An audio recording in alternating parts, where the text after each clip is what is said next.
जेवणावर उठून अटक करण्याचा तो क्षण मी आधी माझ्या मोबाईलमध्ये सेव्ह करून ठेवलेला आहे आणि त्या दिवशी त्याची परतफेड करीन, त्याच दिवशी डिलीट मारणार. आणि वानखडेजी तो जवळ आलेला आहे टप्प्याटप्प्यात. तुम्ही आहात बरोबर, तुम्हाला माहिती आहे कशाबद्दल बोलतो. सन्मान्य राणेसाहेबांच्या वाढदिवसाच्या निमित्ताने शुभेच्छा देण्यासाठी मी इथे उपस्थित आहे. आणि माझ्या अगोदरच्या सगळ्याच मान्यवरांनी आपल्या आपल्या पद्धतीने सन्मान्य राणेसाहेबांबद्दल आपले विचार इथे मांडलेले आहेत. माझ्यानंतर साहेब बोलणार आहेत म्हणून मी जास्त वेळ आपला घेणार नाही. पण आजचा हा वाढदिवस तसं म्हटलं तर सन्मान्य राणेसाहेबांचा वाढदिवस साजरा करण्यामध्ये दरवर्षी आपण तसाच उत्साहाने साजरा करतो, त्याच ताकदीने साजरा करतो. आणि जसं निलेश साहेबांनी उल्लेख केला की आपल्या सगळ्यांसाठी तो सणच आहे. दरवर्षी सिंधुदुर्ग जिल्हा असो, आता रत्नागिरी जिल्हा असो, आपण सगळेजणच एकत्र येऊन साहेबांचा वाढदिवस अतिशय जल्लोषाने आणि उत्साहाने साजरा करतो. याही वर्षी आपण सगळेजण एकत्र आलेलो आहे. पण ह्या वर्षी थोडं वेगळंपणा आहे. आज व्यासपीठावर पाहिल्यानंतर एकंदरीत या पूर्ण 10 वर्षाचा प्रवास 2014 ते आतापर्यंत माझ्या नजरेसमोर येत होता. 10 वर्षामध्ये खूप काही गोष्टी बदलल्या,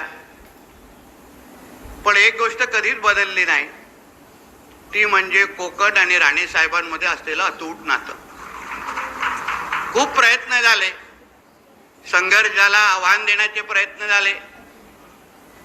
काही लोकांनी ते हेही सांगून टाकले की राणे संपले, आता काय राणेसाहेबांचं कोकणामध्ये काहीच नाही. असे वल्गना करणारे लोक आज सगळेचे सगळे एकत्र विरोधी पक्षामध्ये बसलेले आहेत आणि आम्ही मजा बघतोय. कारण का 10 वर्ष काय काय गोष्टी बोलल्या गेल्या, काय काय गोष्टी व्यक्त केल्या गेल्या, ते नजरेसमोर पाहण्याची संधी माझ्या समोर होती. निवडून गेलेलो होतो म्हणून सातत्याने विधिमंडळ असो आणि असंख्य बैठकांमध्ये राजकारणाच्या दृष्टिकोनातून खूप गोष्ट पाहायला मिळायला, अनुभवायला भेटल्या, खूप शिकायलाही भेटलं. आणि म्हणून जेव्हा आज सत्तेमध्ये आहे, मंत्री म्हणून काम करतोय, पालकमंत्री म्हणून काम करतोय, तेव्हा त्या लोकांना जेव्हा परत परत भेटण्याची संधी भेटते, तेव्हा तेव्हाचा तो व्यक्ती आणि आताच्या त्या व्यक्तीमध्ये फार फरक दिसतोय. बोलण्या चालण्यामध्ये फरक दिसतोय, वागण्यामध्ये फरक दिसतोय. अचानक समर्थकांची संख्या वाढत चाललेली आहे, ह्याचाही अनुभव येत चाललेला आहे. लोकांचं प्रेम उफळून येत आहे. पण 10 वर्षामध्ये या पूर्ण ह्या प्रवासामध्ये जेव्हा जेव्हा विरोधक असो, प्रतिस्पर्धी असो, ज्या ज्या पद्धतीने बोलायचे, तेव्हा खरंच मनापासून वाटायचं की नाही, एक दिवस येणार, एक दिवस परिस्थिती बदलणार आणि कोकण आणि सिंधुदुर्ग परत एकदा राणेमय होणार, एवढं ठाम विश्वास करून आतापर्यंत प्रवास करत आलेलो आहे आपण. शेवटी सिंधुदुर्गाच्या जनतेला, कोकणाच्या जनतेला चांगल्या गोष्टी माहिती आहे. जनता सुज्ञ आहे. आपल्याला वाटतं की आपण जे काही करतो जनता त्याची नोंद घेत नाही, पण लोक प्रत्येक गोष्टी बघत असतात, आठवणीत ठेवत असतात, मोजमापन करत असतात आणि योग्य वेळी त्याचं उत्तर देत असतात. जेव्हा खासदारकीचा विषय आला, निलेशजी म्हटले तसं खरं आहे, साहेबांना लढवण्याची इच्छा नव्हती, पण हेही तेवढ्या गोष्टी खऱ्या होत्या की ही सीट रत्नागिरी सिंधुदुर्गाची, सन्मान्य राणेसाहेब अगर या सीटचे उमेदवार नसते तर ही सीट भारतीय जनता पक्ष आणि महायुती कधीच जिंकू शकली नसती. हे सत्य आहे. हे काय कुठल्या वेळा बघायचं काम नाही. 7:30 नंतरच्या सोपं नाही एवढं विषय. साहेबच होते जे ते जनतेने त्यांना स्वीकारलं. जनतेला माहिती होतं आपला आवाज संसदेमध्ये पोचवायचा असेल, जो काय 10 वर्ष एक निष्क्रिय खासदार म्हणून आम्ही निवडून दिला, त्याच्या बदली आपल्याला ताकदीचा लोकप्रतिनिधी अगर दिल्लीला पाठवायचा असेल तर राणे साहेबांशिवाय दुसरा पर्याय नाही हे लोकांना चांगल्या पद्धतीने माहिती आहे. आणि म्हणून तसाच प्रतिसाद लोकांनी आपल्याला ह्या निवडणुकीमध्ये दिला. आणि पूर्ण प्रवास म्हणजे आईला अगर 2024च्या सुरुवातीला अगर तुम्ही विचारलं तर आई थोडी घाबरली होती की बाबा हा वर्ष कसं जाणार, 2 निवडणुका. पण आज पूर्ण प्रवास झाल्यानंतर आज घरामध्ये निलेशजी आमदार आहेत, साहेब खासदार आहेत, मी मंत्री म्हणून जबाबदारी पार पाडतोय आणि सिंधुदुर्ग आणि कोकणाच्या जनतेचं परत जे काही नातं आहे ना ते अजून घट्ट होत चाललेलं आहे, अजून घट्ट होत चालले. या सोप्या गोष्टी नव्हत्या, फार आव्हानं आली. ज्या काही गोष्टी याच्या अगोदर बोलल्या गेल्या त्याच्या प्रत्येकाची नोंद नजरेसमोर आहे. आज मंत्री म्हणून काम करत असताना नेहमी वाटतं की नाही साहेबांच्या स्वप्नातलं की साहेब ज्या ज्या गोष्टी बोलत गेले त्या सगळ्या गोष्टी आता करून दाखवायच्या. साहेबांनी सिंधुदुर्गाबद्दल कोकणाबद्दल जे जे काही स्वप्न पाहिले त्याच करण्याची चांगली संधी आमच्याकडे चालून आलेली आहे. चालून आलेली आहे. कुठेच काय कमी पडण्याचं कारण नाही, सगळी सत्ता आपल्याकडे आहे.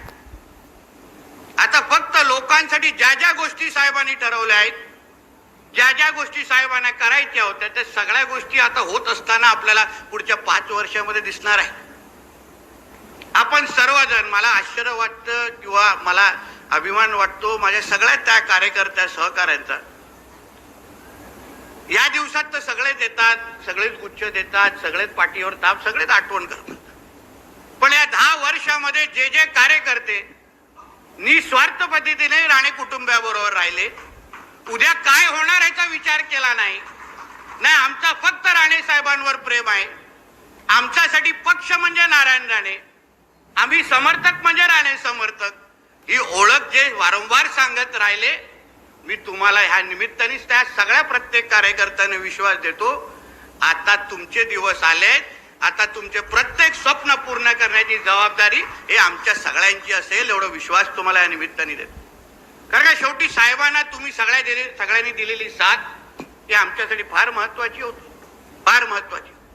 तुम्ही सगळ्या जणांनी ज्या ताकदीने आमच्या बरोबर राहिलात, स्वतःबद्दल कुठेच विचार केला नाही. काही लोक हिणवायचा पण प्रयत्न करायचे, काही गोष्टी बोलायची प्रयत्न, कोणी काही विसरलेलं नाही. मी तो बिलकुल विसरलेलो नाही. प्रत्येक बैठकीमध्ये बसायचो, लक्षात ठेवायचो. साहेबांना जेवणावर उठून अटक करण्याचा तो क्षण मी आधी माझ्या मोबाईलमध्ये सेव्ह करून ठेवलेला आहे आणि त्या दिवशी त्याची परतफेड करीन, त्याच दिवशी डिलीट मारणार. आणि वानखडेजी तो जवळ आलेला आहे टप्प्याटप्प्याने. तुम्ही आहात बरोबर, तुम्हाला माहिती आहे कशाबद्दल बोलतोय. कोण कुठे जात नाही, सगळ्याचा हिशोब इथेच होणार. एक लक्षात घ्या, 10 वर्षाच्या ह्या पूर्ण प्रवासामध्ये सगळ्या गोष्टी बघितल्या, सगळ्या गोष्टी अनुभवायला भेटल्या. दीपकजींच्या आशीर्वादामुळे दोडामार्गच्या जेल पण दिसला. पण त्यांनी जे आम्हाला लोकसभेला जी साथ दिली ना, त्याच्यामुळे सगळं काय जुनं पुसून गेलं, एवढंही मी या निमित्ताने तुम्हाला सांगतो. बरोबर एकदम उभे राहिले ठाम पद्धतीने. शेवटी त्यांचं आणि आमचं कधी वैर नव्हतंच. कोणाला तिसऱ्याला फायदा करून द्यायचा होता म्हणून आपसात भांडणं लावली आणि आपण आपले आमदार बनतो की नाही प्रयत्न करत होते. आता आहेत बाहेर कुठेतरी गोव्याला बसलेले. नितेश कधी अटक करेल का भीतीने. पण सगळ्याचा हिशोब होणार. कारण का राणे साहेबांना ज्यांनी त्रास दिला ते कुठेही सुटत नाहीत, एवढं विश्वासाने मी आपल्याला या निमित्ताने सांगतो. फक्त या सगळ्या गोष्टी करत असताना आपल्या सगळ्यांची साथ आणि विश्वास हा फार महत्वाचा आहे. आज सगळी सत्ता केंद्र आपल्याकडे आहेत, सगळ्यांचा नेतृत्वाचा विश्वास आपल्यावर आहे. मोदी साहेब असतील, आमचे देवेंद्र फडणवीस साहेब असतील, सगळेचे सगळे राणे साहेबांबद्दल असलेला मान सन्मान हा वारंवार त्यांच्या कृतीतून दाखवून देत आहे. प्रत्येकान आपल्या आपल्या पद्धतीने साहेबांना जो काय मान देतो ना त्याचा अनुभव मी आणि निलेशजी आम्ही सगळेजण घेतोय. आणि म्हणून निश्चित पद्धतीने समाधान वाटतं की आज या पुढे चालत असताना साहेब नेहमी आपल्या पद्धतीने एकदा आम्हाला सगळ्यांना सांगतात की जे जे पद साहेबांनी आतापर्यंत मिळवली त्याला प्रत्येक पदाला न्याय देण्याचं काम साहेबांनी आतापर्यंत केलं. त्यांनी एकदा आम्हाला सांगत असताना असताना नितेश असं काम करायला पाहिजे. उदाहरण, पालकमंत्रीची यादी वाचत असताना लोक जेव्हा प्रत्येक नाव वाचत जातील तेव्हा तुझ्या नावाच्या पुढे लोक थांबली पाहिजे, असं काम तुझ्या माध्यमातून झालं पाहिजे. म्हणून मी साहेबांनाही विश्वास देतो की आपल्या मार्गावर आपले विचार आपण जे आम्हाला दिले, जी ताकद आम्हाला दिलेत, आज समाजामध्ये वावरत असताना जी ताकद आपल्यामुळे आपण आमच्या मागे उभी करताय, त्याचमुळे तर आज आम्ही समाजामुळे ताकदीमध्ये वावरतो. सगळी कामं होतात, लोक मान सन्मान देतात.